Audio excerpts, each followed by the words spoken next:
Hello बच्चों, let's read this question. This question says that find the incorrect match. तो basically इस question में हमें दो कॉलम गिवन है, कॉलम 1 और कॉलम 2, और हमें इनकरेक्ट मैच को फाइंड आउट करना है। अब अगर इस क्वेश्चन के मैं की कॉन्सेप्ट की बात करूं तो इस क्वेश्चन का जो की कॉन्सेप्ट है वो है बच्चों evolution. Let me right it over here, it is evolution, right. अब हम एक एक करके अपने सारे ऑप्शंस को चेक करेंगे। ऑप्शन 1 में हमें लेमार्क के आगे गिवन है एपेटेंसी। तो बच्चों ये ऑप्शन हमारा बिल्कुल करेक्ट है। क्यों? क्योंकि जो लेमार्क थे, लेमार्क इन्होंने क्या थ्योरी दी थी? तो इन्होंने दी थी बच्चों theory of inheritance of acquired characters, right. और इस थ्योरी के अकॉर्डिंग था क्या? तो बच्चों लेमार्क ने बताया था कि जैसे ही एनवायरनमेंट में चेंज आता है, whenever there is a change in the environment, तो एनवायरनमेंट में चेंज आने की वजह से क्या होता है? तो बच्चों एनवायरनमेंट में चेंज आने की वजह से जो नीड है ऑर्गेनिज्म की, नीड ऑफ ऑर्गेनिज्म, ये इंक्रीज होएगी। और जैसे ही ऑर्गेनिज्म की नीड इंक्रीज होएगी तो बच्चों इस ऑर्गेनिज्म के एक अंदर डिजायर आएगी to change. So there is a desire to change, और इस डिजायर टू चेंज की वजह से क्या होगा? न्यू स्ट्रक्चर्स डेवलप होंगे, न्यू स्ट्रक्चर डेवलप होंगे। और ये जो न्यू स्ट्रक्चर फॉर्म होंगे बच्चों, ये आगे की प्रोजेनी में भी ट्रांसफर करे जाएंगे, प्रोजेनी में भी ट्रांसफर करे जाएंगे, राइट। अब ये जो न्यू स्ट्रक्चर फॉर्म हुए हैं बच्चों, इसे ही, इसकी डॉक्ट्राइन को ही हम बोलते हैं एपेटेंसी।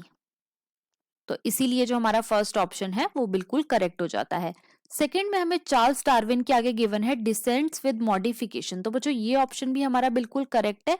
क्यों? क्योंकि जो चार्ल्स डार्विन थे, चार्ल्स डार्विन, इन्होंने एक थ्योरी दी थी जिसका नाम था natural selection. Natural selection, natural selection के अकॉर्डिंग नेचर ऐसे ऑर्गेनिजम्स को सिलेक्ट करता था जो कि एनवायरनमेंट के लिए बेस्ट सुटेड थे, मतलब कि एनवायरनमेंट के लिए फिट थे, और ऐसे ऑर्गेनिजम्स को डिस्कार्ड कर देता था जो कि एनवायरनमेंट के लिए अनफिट थे। और ये सिलेक्शन किसने करा? तो ये सिलेक्शन करा नेचर ने, इसीलिए हम इस प्रोसेस को बोलते हैं नेचुरल सिलेक्शन। अब फिट होने के लिए क्राइटेरिया क्या था? तो बच्चों फिट होने का जो पहला क्राइटेरिया था वो ये था कि वो ऑर्गेनिज्म एनवायरनमेंट में सस्टेन करने चाहिए, एनवायरनमेंट में सस्टेन करने चाहिए, मतलब कि एनवायरनमेंट में अगर कोई भी चेंज आ रहा है तो उस चेंज के अकॉर्डिंग अडेप्ट हो जाने चाहिए। और दूसरा, उनका नंबर ज्यादा होना चाहिए। नंबर ज्यादा होने का मतलब है कि उनका रिप्रोडक्टिव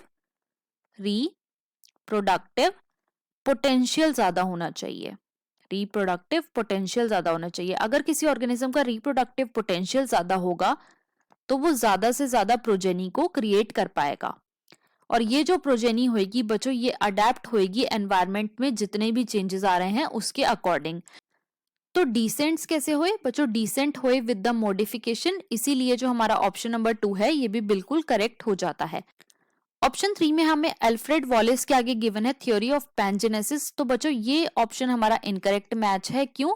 क्योंकि थ्योरी ऑफ पैंजेनेसिस किसने दी थी बच्चों? It was also given by Charles Darwin, right. इसीलिए जो हमारा ऑप्शन नंबर 3 है वो एक इनकरेक्ट मैच है और हमें यही फाइंड आउट करना था। ऑप्शन 4 में हमें ओपेरन के आगे गिवन है ओरिजिन ऑफ लाइफ। तो बच्चों ये ऑप्शन हमारा बिल्कुल करेक्ट है। क्यों? क्योंकि जो ओपेरन एंड हाल्डेन थे, इन्होंने बच्चों ओरिजिन ऑफ लाइफ की थ्योरी दी थी जो कि मोस्ट एक्सेप्टेड थ्योरी है, मोस्ट एक्सेप्टेड थ्योरी है। तो इसीलिए जो हमारा ऑप्शन नंबर 4 है वो भी एक करेक्ट मैच है।